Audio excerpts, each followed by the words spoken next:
Welcome to our channel LIS NET exam online. और आज का टॉपिक स्टार्ट करने से पहले एक छोटी सी रिक्वेस्ट आपसे, मेरे वीडियोस आपको सिर्फ हेल्प करेंगे किसी भी टॉपिक को समझने के लिए, लेकिन आप इसी पर डिपेंडेंट रहें, मैं ऐसा नहीं चाहता। आप इसीलिए लोग शॉर्टकट तरीका खोजते हैं कि कहीं से नोट्स की जुगाड़ हो जाए या मार्केट में कोई ऐसा नोट्स अवेलेबल हो जाए ताकि हम उसको पढ़ें और हम नेट का एग्ज़ाम क्लियर कर सकें।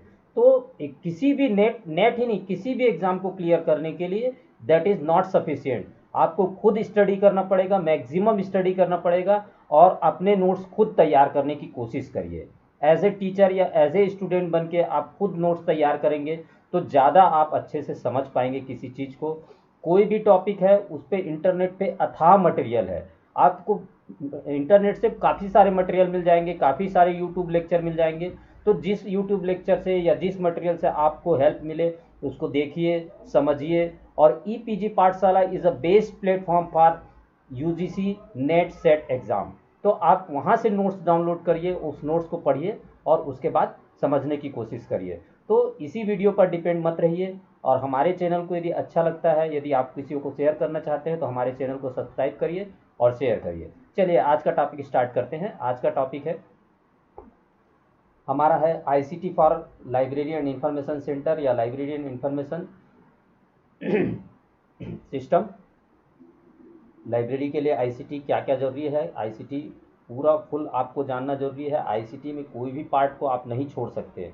इसी सब्जेक्ट के अंदर में देखते हैं हम application software, system software and service software, है ना। तो इसके बारे में हम थोड़ी सी चर्चा करेंगे कि क्या चीज़ होते हैं आपके एप्लीकेशन सॉफ्टवेयर, सिस्टम सॉफ्टवेयर और ऑपरेटिंग सॉफ्टवेयर। तो ये चीज़ समझने से पहले हमको ये समझना होगा कि what is software. Software means computer instruction or data, anything that can be store electrically is a software in contrast to storage device and display device which called hardware। Software का मतलब यह है कि कोई भी चीज़ या कोई भी प्रोग्राम या कोई भी इंस्ट्रक्शन जो इलेक्ट्रिकली रूप में वहाँ पर वो स्टोर होगा, है ना। तो इलेक्ट्रिकली जो फॉर्म है वो हमारा सॉफ्टवेयर है, न कि स्टोरेज डिवाइस। स्टोरेज डिवाइस तो आपका हार्डवेयर में कॉल हो जाएगा, वो हार्डवेयर कहेंगे। जैसे कि आप सॉफ्टवेयर खरीदने के लिए आप यदि मार्केट जाते हैं, है ना, सपोज दैट आपने कोई लाइब्रेरी मैनेजमेंट का सॉफ्टवेयर खरीदा और उस सॉफ्टवेयर के लिए आप कहेंगे दुकानदार से कि मुझे लाइब्रेरी मैनेजमेंट या टेली का सॉफ्टवेयर चाहिए, तो वो आपको एक डिस्क देगा। तो disk is a hardware part है। देन उसके अंदर में इलेक्ट्रिकल फॉर्म में जो प्रोग्रामिंग लिखा हुआ है, इंस्ट्रक्शन लिखा हुआ है, वो आपका सॉफ्टवेयर कहलाएगा, है ना। तो ये चीज़ है। तो हम जैसे कहते हैं कि कभी कभी कहते हैं कि सॉफ्टवेयर में प्रॉब्लम है, इसका मतलब सॉफ्टवेयर के प्रोग्रामिंग में प्रॉब्लम है ना। तो हमारा सॉफ्टवेयर जब काम नहीं करता है या एरर बताता है तो इसका मतलब ये होता है कि हमारे सॉफ्टवेयर में या सॉफ्टवेयर के प्रोग्रामिंग में प्रॉब्लम है, न कि हमारे कंप्यूटर में प्रॉब्लम है ना। तो जैसे यहाँ पर बताया मैंने कि यदि आप सॉफ्टवेयर खरीदने के लिए जाते हैं तो आप डिस्क जो आपका है वो हार्डवेयर होगा और उसके अंदर में रिकॉर्ड जो है वो सॉफ्टवेयर होगा। सॉफ्टवेयर को देखते हैं कि दो पार्टीशन में बांटा गया है। एक तो आपका होता है सिस्टम सॉफ्टवेयर और दूसरी ओर होता है एप्लीकेशन सॉफ्टवेयर। सिस्टम सॉफ्टवेयर के अंतर्गत में हम देखेंगे ऑपरेटिंग सिस्टम, यूटिलिटी प्रोग्राम और मिडिलवेयर। तो सिस्टम सॉफ्टवेयर के अंतर्गत में कौन कौन से आते हैं? ऑपरेटिंग सिस्टम, यूटिलिटी प्रोग्राम और मिडिलवेयर आएंगे। एप्लीकेशन सॉफ्टवेयर को बहुत सारे कैटेगरी में बांटा गया है ना। तो as a function, as per the design content, तो बहुत सारे क्राइटेरिया में बांटा गया है। तो उसमें से मैं कुछ को बताऊंगा आपको और कुछ को आप EPG पाठशाला से जाइए और डाउनलोड करिए उसके नोट्स और उसमें से डिटेल पढ़िएगा। नोट्स पे डिपेंडेंट आप नहीं रहेंगे। ओके, तो देखते हैं कि किस तरीके से होता है। तो ये हम यहाँ से स्टार्ट करते हैं। Application software must, then system software, then computer hardware. ये तीनों का कॉम्बिनेशन ही हमारे कंप्यूटर सिस्टम को चलाएगा, ठीक है। तो सिस्टम सॉफ्टवेयर किसको कहते हैं, अब इसके बारे में देखते हैं। हमने देखा सॉफ्टवेयर किसे कहते हैं, देन फिर हम देख रहे हैं सिस्टम सॉफ्टवेयर, ये वाला पोर्शन, ठीक है। तो system software, what is system software? Software is a computer software system software is a computer software designed to operate and control the computer hardware to provide platform for running application। Computer जो system software होता है computer को एक ऐसा platform प्रदान करता है जिसके कारण आप एप्लीकेशन सॉफ्टवेयर को रनिंग कर सकते हैं। Without the system software not any application software run in your computer, है ना। तो यदि एप्लीकेशन सॉफ्टवेयर को आपको यदि रन करना है तो आपके में सिस्टम सॉफ्टवेयर डला हुआ होना चाहिए, है ना। तो सिस्टम सॉफ्टवेयर में क्या क्या चीज आता है, जैसे हमने पिछली क्लास में पढ़ा ऑपरेटिंग सिस्टम में, है ना। तो ऑपरेटिंग सिस्टम इज अ स्वरूप है, टाइप ऑफ आपका सिस्टम सॉफ्टवेयर, है ना। तो MS Windows, Mac, Linux, DOS, ये सब ऑपरेटिंग सिस्टम आते हैं। Allow the parts of computer to work together by performing task like transforming data between memory and disk or rendering output onto a display device, it is also run application software। हमने पहले operating system वाले class में हमने ये चीज देख चुका है कि ऑपरेटिंग सिस्टम क्या क्या परफॉर्मेंस करता है ना। तो ये डाटा को ट्रांसफर करता है मेमोरी में और डिस्क, मेमोरी और डिस्क के बीच डाटा ट्रांसफर करता है, rendering output on to display, आपके जो डाटा जो आपके कंप्यूटर में रखे हैं उसको डिस्प्ले करने का काम करता है, डिवाइस मैनेजमेंट का काम करता है। ये सारे उसके वर्क को हम लोगों ने पहले फंक्शन को देख चुका है हमने, है ना, ऑपरेटिंग सिस्टम में, इसलिए यहाँ पर ज़्यादा डिटेल पे नहीं बता रहे हैं, ठीक है। फिर दूसरा चीज होता है इसका सिस्टम सॉफ्टवेयर में दूसरा पार्ट होता है यूटिलिटी प्रोग्राम।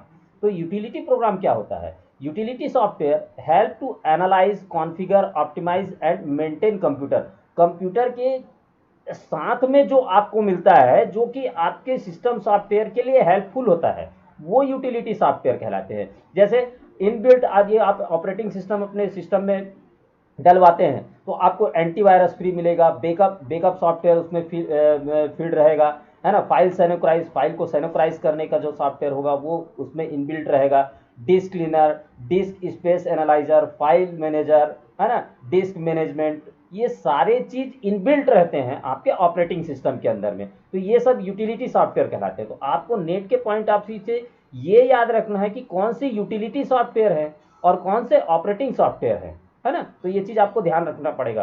तो आप जब EPG पाठशाला के नोट्स डाउनलोड करेंगे तो वहां पर जितने भी दिए हुए हैं उन नामों को याद करिएगा, है ना। जैसे यहाँ पर अभी मैंने कुछ एग्जांपल यहाँ पर दिए हैं, एंटीवायरस, बैकअप सॉफ्टवेयर, है ना, file sanitize, disk cleaner, disk space analyser, file manager, ये सारे चीज दिए हुए हैं। लेकिन वहां पर इससे भी ज्यादा एग्जांपल्स दिए हुए हैं जो आपको ध्यान में रखना है, ठीक है।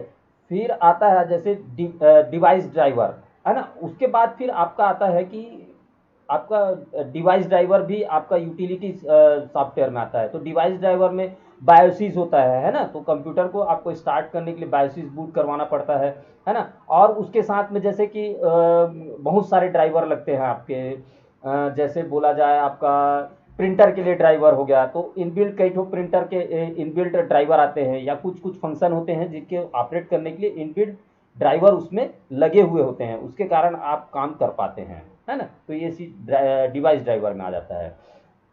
और फिर होता है कि यूजर इंटरफेस। तो यूजर इंटरफेस, दो टाइप के यूजर इंटरफेस होते हैं। एक तो होता है ग्राफिक यूजर इंटरफेस, जिस तरीके से आज हम विंडो को यूज कर रहे हैं वो ग्राफिक यूजर इंटरफेस में आता है। और एक होता है कमांड लाइन इंटरफेस, यानी कि आप कमांड देते हैं और उसके बाद फिर फाइल एग्जीक्यूट होता है। तो कमांड लाइन में कौन सा आता है? आपका डॉस आता है। ये चीज हमने पिछली क्लास में देख चुका है ना। तो देखते हैं, देखो ये आपका रोल ऑफ सिस्टम सॉफ्टवेयर का रोल क्या है?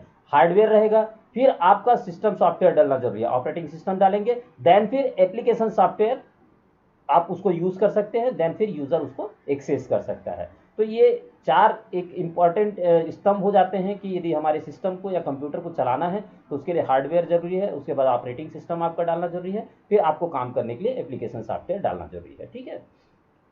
देखिए ऑपरेटिंग सिस्टम का क्या काम होता है, हालांकि हमने पिछली क्लास में देखा है फिर भी एक छोटा सा एक ग्राफिक बना हुआ है।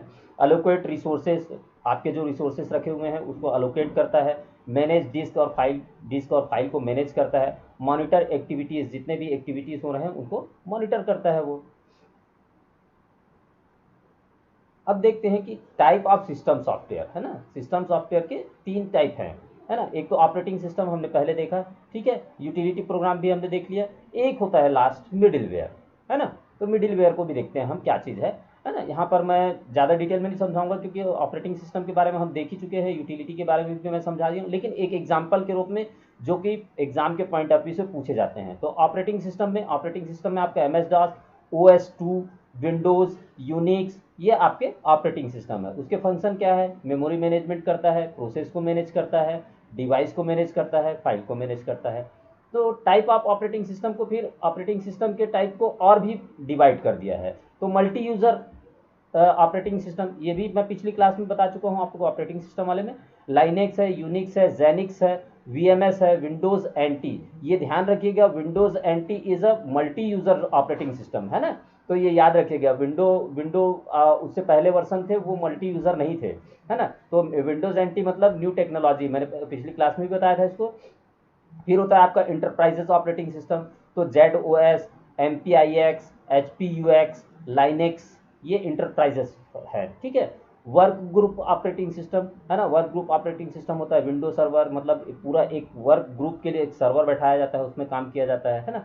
यूनिक्स होता है, ठीक है। नेटवेयर होता है, रेड हैट लिनक्स होता है, मैक ओएस एक्स सर्वर होता है। तो ये सब है operating system for small computer, छोटे कंप्यूटर के लिए पलम ऑपरेटिंग सिस्टम होता है। विंडो एम्बेडेड होता है, विंडो इन मोबाइल होता है ना। फिर यूटिलिटी सॉफ्टवेयर में आपके हैं एंटीवायरस है, आर्काइव्स है, backup software, clipboard manager, data sanitize, file sanitize, disk checker, disk cleaner, disk storage, ये सब चीज़ हम लोग सारे यूज़ करते हैं। अब पता नहीं कुछ लोग तो यूज़ नहीं करते, बट ये बहुत काम की चीज़ें हैं। यूटिलिटी सॉफ्टवेयर आपके कंप्यूटर को यदि आपको मेंटेन करके रखना है तो इन चीज़ों को यूज़ करना भी चाहिए आपको, और कुछ चीज़ें ऑटोमेटिक उसके साथ इनबिल्ट होती है और यूज़ होती है। जैसे डाटा सैनिटाइज, डाटा को एक जगह सैनिटाइज किया जाता है। डिस्क क्लीनर, यदि आपका आपका कंप्यूटर स्लो स्लो रन कर रहा है मान लीजिए, तो आप डिस्क क्लीनर टाइप करिएगा आप अपने सर्च बॉक्स में, और डिस्क क्लीनर टाइप करने के बाद आप अपने डिस्क को क्लीन कर सकते हैं, तो उससे अननेसेसरी फाइलों को वो डिलीट कर देता है computer.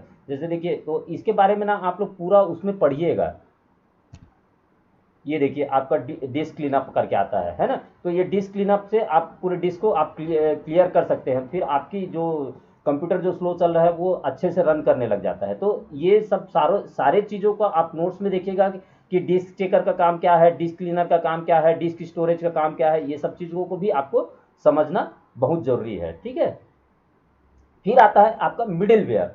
Middleware is a computer software that provide service to software application beyond those available for from the operating system. It can be described as a software glue.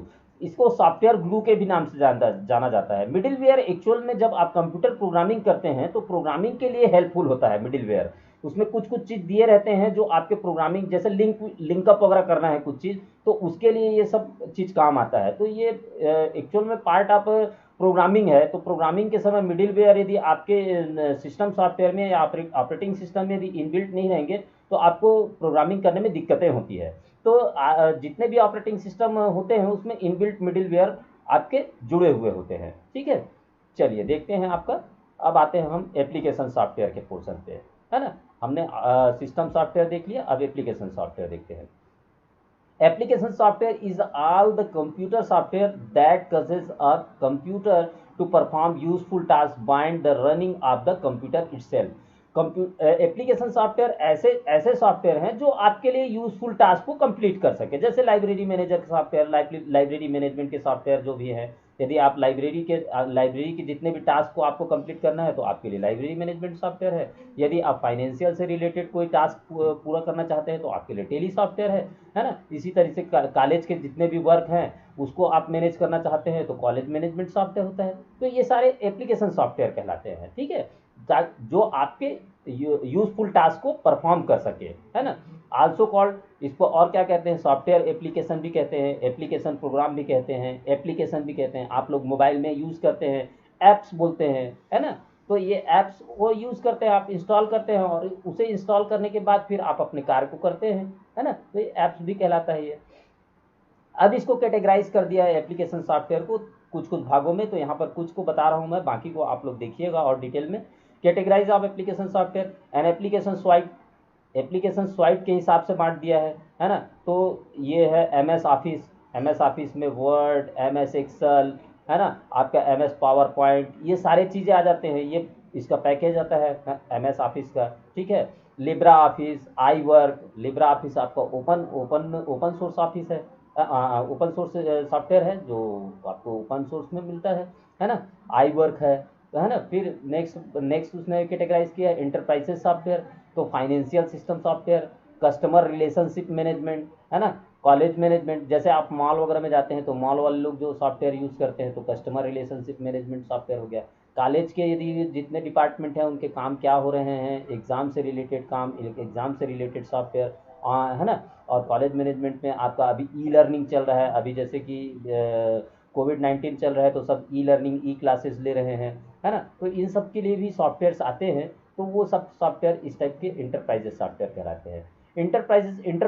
Infrastructure software मतलब enterprises software के जो पूरा, जैसे college management का software यदि आप purchase करते हैं तो आपको उसके साथ में इंफ्रास्ट्रक्चर सॉफ्टवेयर भी परचेस करना पड़ेगा। यदि आपका जो कॉलेज है इतना बड़ा है जहाँ पर एक सर्वर, भाई बड़े बड़े बड़े सॉफ्टवेयर के लिए आपको ये सर्वर की भी ज़रूरत पड़ेगी, तो ईमेल सर्वर इस्टेब्लिश किया जाएगा, नेटवर्क सिक्योरिटी देखा जाएगा, डाटाबेस आपका इंस्टॉलेशन करना पड़ेगा, तो ये इंटरप्राइजेज इंफ्रास्ट्रक्चर सॉफ्टवेयर कहलाता है, ठीक है। फिर कंटेंट एक्सेस सॉफ्टवेयर होता है, मतलब किसी भी कंटेंट को एक्सेस करने के लिए जो सॉफ्टवेयर होगा वो कंटेंट एक्सेस सॉफ्टवेयर कहलाएगा। जैसे मीडिया प्लेयर हो गया, वेब ब्राउज़र यदि आपके में इंस्टॉल नहीं रहेगा तो आप इंटरनेट से कैसे किसी कंटेंट को एक्सेस कर सकते हैं, है ना। तो ये इस तरीके के सॉफ्टवेयर आपके कंटेंट एक्सेस सॉफ्टवेयर कहलाते हैं। फिर होता है एजुकेशन से रिलेटेड सॉफ्टवेयर, जैसे ई लर्निंग, गूगल क्लासरूम, ये सब आपके एजुकेशन से रिलेटेड सॉफ्टवेयर हो गए, है ना। जैसे ट्यूटर है आपका ओपन सोर्स सॉफ्टवेयर है ना। तो ये सब चीज़ आपके एजुकेशन से रिलेटेड हो गए। फिर मीडिया डेवलपमेंट से रिलेटेड सॉफ्टवेयर होते हैं, जैसे ग्राफिक आर्ट सॉफ्टवेयर होता है, DTP होता है, डेस्कटॉप पब्लिकेशन होता है, मल्टीमीडिया डेवलपमेंट सॉफ्टवेयर होता है, HTML एडिटर सॉफ्टवेयर होता है ना। तो आप जब प्रोग्रामिंग वगैरह करते हैं तो ये HTML आपके काम आता है। फिर आता है प्रोडक्ट इंजीनियरिंग से रिलेटेड सॉफ्टवेयर होते हैं, है ना। जैसे कैड हो गया, कंप्यूटर एडेड डिज़ाइन, CAE हो गया, कंप्यूटर एडेड इंजीनियरिंग। फिर categorization of application software as per the design criteria के हिसाब से सॉफ्टवेयर को बांटा गया। प्रॉपर्टी सॉफ्टवेयर या क्लोज सोर्स कहते हैं, है ना। एक हमने पढ़ा था ओपन सोर्स सॉफ्टवेयर और एक क्लोज सोर्स सॉफ्टवेयर कहलाता है। या लाइसेंस सॉफ्टवेयर या कॉपीराइट प्रोटेक्टेड सॉफ्टवेयर, जैसे आप टेली परचेस करते हैं तो उसको आप ही यूज़ कर सकते हैं, दूसरा पर्सन यूज़ नहीं कर सकता। या एंटीवायरस सॉफ्टवेयर अभी आप लेते हैं तो एंटीवायरस की मिलेगा, तो जिसको आप अपने लैपटॉप में ही यूज़ कर सकते हैं, दूसरे लैपटॉप में यूज़ नहीं कर सकते, तो वो लाइसेंस बेस्ड। या जो भी उस सॉफ्टवेयर को बनाएगा उसका कॉपीराइट प्रोटेक्टेड रहेगा, वो जिसको यूज़ करने के लिए देना चाहता है उसको यूज़ करने के लिए देगा, जिसको नहीं देना चाहता नहीं देगा, ठीक है। फिर दूसरा होता है COTS, है ना, commercial of the self software. तो कमर्शियल सॉफ्टवेयर में इस टाइप के सॉफ्टवेयर में होता यह है कि वो कुछ हद तक आपको कस्टमाइज करने का ऑप्शन देता है ना, और उसके बदले में वो कुछ पैसे लेता है। तो इस तरीके का सॉफ्टवेयर आपका commercial of the self software कहलाता है। ये आप लोग वहाँ पर भी जाके देखिएगा तो आपको और अच्छे से इसमें और एक भी एग्जाम्पल मिलेंगे, है ना, जो कि आपको एग्जाम पॉइंट ऑफ व्यू से ज़रूरी है। फिर पर्सनल एप्लीकेशन सॉफ्टवेयर भी होते हैं, है ना। फिर सॉफ्टवेयर लाइसेंसिंग में ये वर्ड याद रखिएगा, EUL का फुल फॉर्म क्या होता है, end user licence agreement. It is a legal contract between the author and end user, यानी कि जो सॉफ्टवेयर बनाया है और जो सॉफ्टवेयर को यूज़ कर रहा है उन दोनों के बीच में एक लीगल कॉन्ट्रैक्ट होता है ना। जैसे हम लोग कई बार देखते हैं कि यस आई एग्री, है ना, सॉफ्टवेयर इंस्टॉल करते समय, तो वही चीज़ होता है आपका EUL होता है ना। आई एग्री करते हैं और इंस्टॉल कर लेते हैं हम लोग सॉफ्टवेयर को, तो ये उस तरीके का होता है। तो ये आज का चैप्टर रहा, और हमारे चैनल को सब्सक्राइब जरूर करिएगा और ज़्यादा से ज़्यादा लोगों को शेयर करिए ताकि इसका बेनिफिट मिल सके। और यदि इससे रिलेटेड मेरे नोट्स यदि चाहिए या मुझसे कुछ हेल्प चाहिए तो कमेंट बॉक्स में या मेरे व्हाट्सअप नंबर पे आप मैसेज कर सकते हैं, तो मैं आपको नोट्स भी प्रोवाइड करवा दूंगा, है ना।